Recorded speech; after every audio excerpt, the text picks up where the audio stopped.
बिहार दरोगा के इंतजार करने वाले विद्यार्थी 1799 पदों पर बम्पर भर्ती का ऐलान हो चुका है।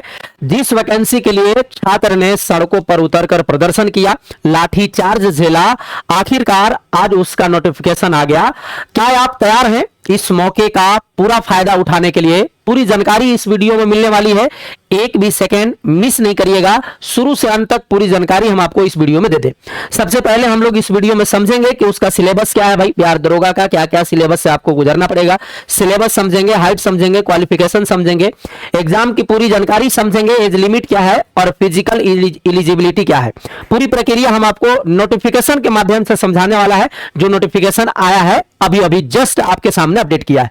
नोटिफिकेशन आप डाउनलोड कर सकते हैं या हमारे टेलीग्राम चैनल पे जा करके आप टेलीग्राम चैनल से भी डाउनलोड कर लीजिएगा, नोटिफिकेशन वहां हम डाल देंगे। देखिए भाई, बिहार सरकार ने, गृह विभाग ने एक नोटिफिकेशन जारी किया जिसमें बिहार दरोगा सब इंस्पेक्टर पोस्ट का, पुलिस सब इंस्पेक्टर पोस्ट का लेवल 6 वेतनमान पर टोटल पोस्ट की संख्या दिया है 1799, यानी लगभग 1800 है, यानी टोटल कहो 1800 है ही। 1800 वैकेंसी है और आपको केवल कितनी पोस्ट चाहिए? एक पोस्ट चाहिए, एक सीट चाहिए। तैयार रहिए, इस बार आपकी सिलेक्शन कंफर्म है। थोड़ा सा आगे हम लोग डिटेल समझते हैं कि क्या क्या हमें प्रक्रिया से गुजरनी पड़ेगी। इन पदों पर नियुक्ति हेतु प्रतियोगिता परीक्षा आयोजित की जाएगी। इसके लिए विज्ञापन संख्या 5/2025 यहां जारी किया जा रहा है। ऑनलाइन आवेदन पत्र भरने की प्रक्रिया 26/9/2025 से प्रारंभ की जाएगी। 26 तारीख से ऑनलाइन प्रक्रिया चालू हो जाएगा फॉर्म भराने का। तो आप अच्छे से डॉक्यूमेंट अपलोड करके अच्छे से फॉर्म भरिएगा ताकि किसी भी प्रकार का डॉक्यूमेंट वेरिफिकेशन में बाद में कोई दिक्कत ना हो। देखो भाई, इस वैकेंसी के लिए लोग लाठी चार्ज झेला है ना, मार खाई, तब जाकर के सरकार ने वैकेंसी निकाली। हालांकि मार नहीं भी खाते तो भी वैकेंसी निकल जाती, लेकिन अच्छा बात है कि जल्दी निकल गई। सुनिएगा ध्यान से, आवेदन के लिए पात्रता एलिजिबिलिटी क्या हो सकता है, ध्यान से समझिएगा। भारत का नागरिक होना चाहिए, इंडियन व्यक्ति होनी चाहिए। अभ्यर्थी की जो शैक्षणिक योग्यता है वो 1/8/2025 तक किसी भी मान्यता प्राप्त विश्वविद्यालय से स्नातक ग्रेजुएशन होना चाहिए या राज्य सरकार द्वारा मान्यता प्राप्त समकक्ष परीक्षा उत्तीर्ण होना अनिवार्य है। ग्रेजुएशन पास आउट होना चाहिए, चाहे आप भारत सरकार के किसी यूनिवर्सिटी से पास है या फिर राज्य सरकार के, ठीक है जी। उम्र सीमा की जो गणना है, उम्र सीमा की गणना 1/8/2025 के आधार पर की जाएगी, परंतु वैसे अभ्यर्थी जो दिनांक 1/8/2024 को सरकार द्वारा निर्धारित अधिकतम उम्र सीमा धारित करते हो वे भी उम्र सीमा के आधार पर आवेदन कर सकते हैं, ठीक है।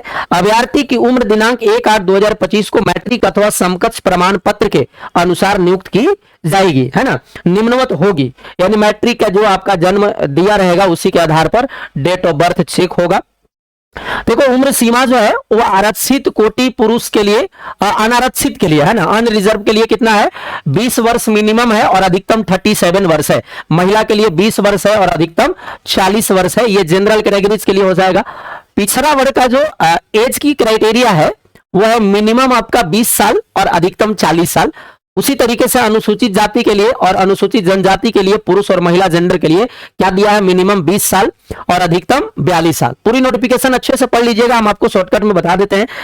बिहार के वैसे सरकारी सेवक जो उच्चतर वेतनमान की सेवा संवर्ग में जाने के लिए प्रतियोगिता परीक्षाओं में भाग लेने हेतु अधिकतम आयु सीमा 0.5 यानी 5 वर्ष तक की छूट दी जाएगी। जो ऑलरेडी सेवा में कार्यरत है उनके लिए 5 साल का छूट दिया गया है। बाकी आपका छूट आपको यहां दिख रहा होगा, ठीक है। 5वीं नोटिफिकेशन यह है कि असैनिक पदों पर नियुक्त हेतु भूतपूर्व सैनिक को अधिकतम आयु सीमा में 3 वर्ष तथा प्रतिरक्षा सेवा में बिताई गई सेवा अवधि के योग के समतुल्य रियायत दी जाएगी। यह उनके लिए है जो पहले से सर्विस में है। थोड़ा सा आगे समझिए, 4.5 में क्या है? अभ्यर्थी के जो शारीरिक मापदंड है, ऊंचाई, सीना, वजन, कोई अंक दे नहीं है, अच्छा, परंतु विहित अर्हताएं पूरी नहीं करने वाले विद्यार्थी असफल घोषित हो जाएंगे। देखो भाई, इसका कोई अंक नहीं मिलेगा, लेकिन पूरा क्राइटेरिया करना है। क्या करना है? ध्यान से समझिए। पहला काम है आपका ऊंचाई। भैया हाइट कितना है? हाइट मायने रखती है। बिहार के दरोगा आप बन रहे हैं तो अनारक्षित वर्ग एवं पिछड़ा वर्ग के पुरुष के लिए न्यूनतम 165 सेंटीमीटर हाइट होना चाहिए और अत्यंत पिछड़ा वर्ग, अनुसूचित जाति, अनुसूचित जनजाति के लिए 160 सेंटीमीटर होना चाहिए। सभी वर्गों की महिला का न्यूनतम ऊंचाई 155 सेंटीमीटर, महिला का न्यूनतम 155, पुरुष का 165 और 160। जो अत्यंत पिछड़ा में आते हैं उनका आ जाता है 160 सेंटीमीटर, ठीक है। सीना क्या देखा जाएगा? ध्यान देखिए, सिर्फ पुरुषों के लिए सीना मायने रखता है। अनारक्षित अनरिजर्व के लिए दिया हुआ है कितना 81 सेंटीमीटर और फुलाकर 86 सेंटीमीटर, यानी 5 सेंटीमीटर आपका फुलाना होगा। यहां दिया हुआ कि अनुसूचित जाति एवं अनुसूचित जनजाति के पुरुष के लिए बिना फुलाए 79, ध्यान से समझिएगा, अनुसूचित जाति और अनुसूचित जनजाति के लिए बिना फुलाए 79 और फुला करके 84, 2-3 सेंटीमीटर का फर्क दिया है तो आप देख लीजिएगा। और फुलाना इसमें भी 5 सेंटीमीटर ही है, फुलाना जरूरी है 5 सेंटीमीटर, एकदम अभ्यास करके जाइएगा। महिलाओं के लिए सीना की मापी नहीं होगी, एकदम सीधे सीधे लिख दिया, महिला के लिए सीना की कोई मापी नहीं होगी। वजन की क्या प्रक्रिया है, ध्यान से समझिएगा। सभी वर्ग के महिला उम्मीदवार के लिए न्यूनतम वजन कितना होना चाहिए, 48 किलोग्राम होना चाहिए, है ना। किन्नर, कोथी, इजड़ा, ट्रांसजेंडर, थर्ड जेंडर अभ्यर्थी के लिए शारीरिक मापदंड तथा शारीरिक दक्षता परीक्षा का मापदंड पिछड़े वर्ग की महिला अभ्यर्थी के समान होगी। ये इसको ध्यान से पढ़ लीजिएगा, जो थर्ड जेंडर में रहते हैं उनके लिए ये नोटिफिकेशन दिया हुआ है, ठीक है जी। थोड़ा सा आगे हम नोटिफिकेशन को बढ़ाते हैं और जानकारी हम आपको दे दें। देखिए, नियुक्ति की जो प्रक्रिया है, सिलेक्शन प्रोसेस क्या क्या रहने वाला है, ध्यान से समझिएगा। सिलेक्शन प्रोसेस में है कि लिखित प्रतियोगी परीक्षा होगा, जिसमें क्या क्या होगा, प्री होगा और मेंस होगा, दोनों पेपर होनी है, ठीक है, प्री और मेंस दोनों होगी, ध्यान से समझिएगा। आवेदन पत्र की संग्रहण के उपरांत आवेदन पत्र की संवीक्षा की जाएगी एवं जिन अभ्यर्थियों के लिए आवेदन पत्र सही पाए जाएंगे उनके लिए लिखित परीक्षा का आयोजन किया जाएगा। परीक्षा लिखित परीक्षा के सभी बहुविकल्पीय प्रश्न पर आधारित होंगे, जिसमें प्रथम जो चरण में एग्जाम होगा, जिसको प्रीलिम्स बोलते हैं हम लोग, प्रथम चरण का एग्जाम प्रारंभिक परीक्षा में टोटल 200 अंक का एग्जाम होगा और टोटल 100 सवाल रहेंगे, 100 सवाल 200 अंक का पेपर रहनी है। हालांकि प्री जो है वो क्वालिफाई दिया हुआ है, लेकिन आपको क्वालिफाई मायने नहीं रखती, मायने रखती है कि आप कितना स्कोर लाते हैं, क्योंकि यहां पर साफ साफ जिक्र कर दिया है उक्त पत्र में समान ज्ञान एवं समसामयिक मुद्दों से संबंधित प्रश्न पूछे जाएंगे, जिसमें 30% अंक प्राप्त करने के लिए अभ्यर्थी मुख्य परीक्षा के लिए असफल घोषित किए जाएंगे। 30% से कम आएगा तो असफल होंगे, आप मेंस में नहीं बैठेंगे। लेकिन एक क्राइटेरिया और है जो आपको समझने की जरूरत है, क्या दिया है, ध्यान से देखिएगा। प्रारंभिक परीक्षा प्राप्त अंकों के आधार पर रिक्तियों के 20 गुना सफल अभ्यर्थी का चयन मेधा क्रमानुसार आरक्षण कोटिवार किया जाएगा। मुख्य लिखित परीक्षा हेतु आहर्त प्राप्त अभ्यर्थी की प्राप्त संख्या अनुपलब्धता की दशा में उपरोक्त अनुपात उपरोक्त रूप से कम किया जा सकेगा। देखिए, इतना चीज आप मत समझिए, इतना चीज आप समझिए कि जितनी वैकेंसी दिया हुआ है प्रीलिम्स में उससे 20 गुना आपको दिया जाएगा रिजल्ट। तो केवल ये मायने नहीं रखता है कि हम क्वालिफाई कर लिए तो हम मेंस में बैठ जाएंगे। क्वालिफाई के अलावा आपको यह भी रखना है कि बाउंड्री के अंदर आना है, 20 गुना के अंदर आपको आना होगा, ठीक है। द्वितीय परीक्षा में क्या होना है, द्वितीय चरण जो मुख्य परीक्षा होगा, जिसको हम लोग मेंस बोलेंगे, मेंस में 2 पेपर होनी है, मेंस में 2 पेपर होनी है। क्या क्या होनी है, ध्यान से समझिए। द्वितीय चरण में मुख्य परीक्षा में प्रारंभिक परीक्षा में सफल अभ्यर्थी को मुख्य परीक्षा में सम्मिलित होने का अवसर प्रदान किया जाएगा। जो प्रीलिम्स पास करेंगे वही मेंस में जाएंगे, जिसमें 2 पत्र होंगे। कितने पत्र होंगे, 2 पत्र होंगे, 2 आपका एग्जाम होगा मेंस का। क्या क्या होंगे, ध्यान से समझिएगा। प्रथम पत्र में 200 अंक का सामान्य हिंदी रहेगा, जिसमें 2 घंटा का समय देगा और इसमें 30% अंक लाना अनिवार्य है। इसमें भी क्वालिफाइंग मार्क्स ही हैं। पहला एग्जाम होगा हिंदी का, जिसमें 100 सवाल 200 मार्क्स, 30% लाना अनिवार्य है। और द्वितीय जो होगा, दूसरा मेंस का पेपर जो होगा वो सेम डे ही हो जाती है। समान अध्ययन, समान विज्ञान, नागरिक शास्त्र, भारतीय इतिहास, भारतीय भूगोल, गणित, मानसिक योग्यता जांच से संबंधित होगी। द्वितीय का पूर्णांक 200 होंगे, जिसमें प्रश्न की कुल संख्या 100 होगा। इसमें भी वही बात है, यानी प्रीलिम्स में 100 क्वेश्चन 200 मार्क्स, मेंस में पहला पेपर हिंदी होगा 100 क्वेश्चन 200 मार्क्स, दूसरा पेपर आपका जनरल होगा जिसमें 100 क्वेश्चन 200 मार्क्स रहेगा। थोड़ा सा मुख्य इंपॉर्टेंट बात जो हम आपको अभी बता रहे हैं, इसको आप ध्यान से इस वाला पार्ट को समझिएगा, ये वाला पार्ट इंपॉर्टेंट है। दोनों चरणों की परीक्षा में प्रत्येक गलत उत्तर के लिए 0.2 अंक काटा जाएगा, 0.2 अंक काटा जाएगा। एक गलत उत्तर दीजिएगा तो इतने मार्क्स काट देंगे, यानी निगेटिव मार्किंग है प्रीलिम्स में भी और मेंस में भी, दोनों में भी। आपको यहां पर जिक्र कर दिया, दोनों चरणों की परीक्षा में प्रत्येक गलत उत्तर के लिए 0.2 अंक काटा जाएगा, ठीक है जी।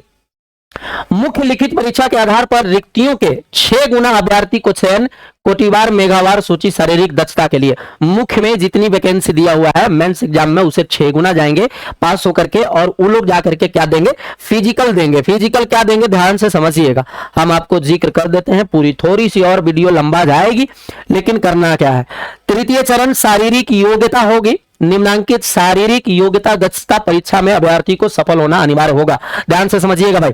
फिजिकल में सबसे पहले दौड़, 1600 मीटर का दौड़ है पुरुष विद्यार्थी के लिए, लड़कों के लिए, सभी कोटि के पुरुष के लिए एक 1.6 किलोमीटर यानी 1600 मीटर की दौड़ होनी है। और टाइमिंग कितना रहेगा? 6.5 मिनट, 6 मिनट 30 सेकंड के अंदर लगाना है।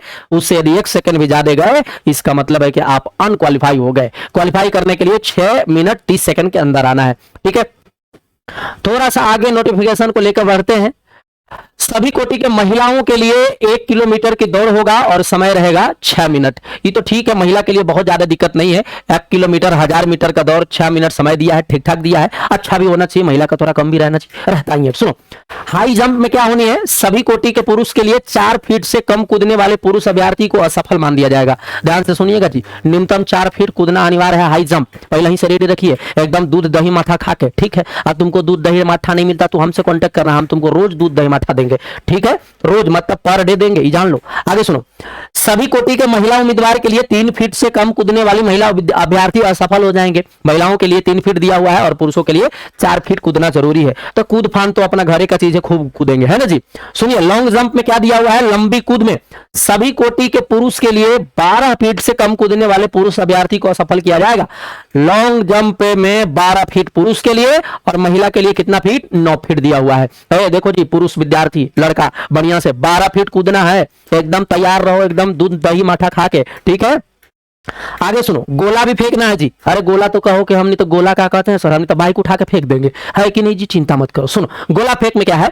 सभी कोटि के पुरुष के लिए 16 फीट से कम फेंकने वाले पुरुष अभ्यर्थी को असफल कर दिया जाएगा। यानी गोला फेंक में 16 फीट आपको फेंकना है जी। तो फेंकने में तो खैर ऐसे भी बिहार के लोग तेज होता है, खूब फेंकता है कि नहीं जी? सुनो ध्यान से। और 10 फीट से कम फेंकने वाले महिला अभ्यर्थी को असफल किया जाएगा। ध्यान से सुनिएगा, पुरुष के लिए कितना फीट? 10 फीट है ना जी? नहीं, पुरुष के लिए 16 फीट और महिला कोटि के लिए, अच्छा यहां पर दिया हुआ है कि महिला पुरुष दोनों का है क्या? 16 फीट। थोड़ा सा रुको तो यहां पढ़ लें। सभी कोटि के पुरुष के लिए है 16 फीट से कम फेंकने वाले असफल हो जाएंगे। सभी कोटि के महिलाओं के लिए 12 पाउंड का गोला न्यूनतम है और 10 फीट फेंकना है। महिला को 10 से फीट फेंकना है, ज्यादा नहीं फेंकना है। हालांकि फेंकने के मामले में महिलाएं ज्यादा होती है, लेकिन कोई बात नहीं है। हालांकि बुरा ना मानिएगा, हमारी ऐसी भाषा है। ठीक है, सुनो ध्यान से जी, आगे समझो। मेगा सूची न्यूनतम, इसमें तो कुछ है नहीं, पूरा नोटिफिकेशन आप आराम से पढ़ते रहिएगा। हम आपको यहाँ पर देखिए दिया हुआ है, पदनाम दिया हुआ है, इस तरीके से आप पढ़ लीजिएगा। अनुसूचित जाति, अनुसूचित जनजाति के लिए 210 15 इसमें दिया हुआ, महिलाओं के लिए 74 5 ऐसे दिया हुआ है। टोटल आप पढ़ लीजिएगा अच्छे से। बिहार पदों पर सेवाओं की रिक्तियां का आरक्षण, इसमें तो कुछ ऐसा है नहीं जरूरी जो हम आपको बताऊं। तो थोड़ा सा और आगे बढ़ती है। यहां पर देखिए क्या दिया हुआ है? नियुक्त प्राधिकार सामान्य प्रशासन विभाग बिहार सरकार द्वारा, हाँ चिकित्सा मेडिकल जांच भी होनी है, तो आपको फिजिकल पास होने के बाद मेडिकल जांच होती है। आवेदन पत्र भरने के लिए आवश्यक निर्देश, निर्देश भी बहुत सारा दिए हुआ है, अच्छे से आप पढ़ लीजिएगा पूरा निर्देश, तब जाके फॉर्म भरिएगा। ठीक है, बढ़िया से पढ़ लीजिएगा, उसके बाद फॉर्म भरिएगा। और जरूरी चीज आगे हो सकता है तो हम आपको बता सकते हैं, आगे कोई ऐसा है नहीं। फॉर्म भरने का दिन लास्ट हम आपको निष्कर्ष बता दे भैया, देखो 26 तारीख से फॉर्म भराना चालू हो जाएगा। 26/9/2025 से भराना चालू होगा और एंड जो डेट है वो 26/10/2025 है। इस बार दरोगा आर पार कर दो। हमारा प्यार, हमारा आशीर्वाद हमेशा आपके साथ बना रहेगा और हम हमेशा आपके साथ हैं। आप चाहे जैसे तैयारी करिए, जैसे नौकरी लेने का प्रयास करिए, हम हमेशा आपके साथ हैं। चलिए, धन्यवाद, थैंक यू।